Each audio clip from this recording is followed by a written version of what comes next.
ഉപദ്രവിക്കുക എന്ന ലക്ഷ്യത്തോടുകൂടി മണ്ടോദരിയുടെ അറയിൽ പ്രവേശിക്കുന്നു.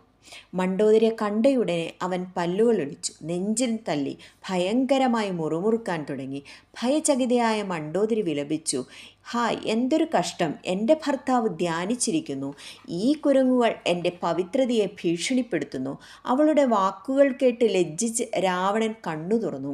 അവളുടെ പ്രതിരോധത്തിനായി കുതിച്ചു. അങ്ങനെ വിജയകരമായി രാവണനെ അവിടെ നിന്നും വ്യതിചലിപ്പിച്ച് ഹനുമാൻ യാഗശാലയിലേക്ക് ഓടുന്നു. അവിടെ തടവിലായിരുന്ന 9 ഗ്രഹങ്ങളെയും മോചിപ്പിച്ചു. വിധിയെ അട്ടിമറിക്കാനുള്ള രാവണൻ്റെ തെറ്റായ ശ്രമങ്ങൾ വിജയകരമായി അവസാനിപ്പിച്ചതിൽ ഹനുമാന് നവഗ്രഹങ്ങളുടെ നിത്യമായ കൃതജ്ഞത ഉണ്ടായി.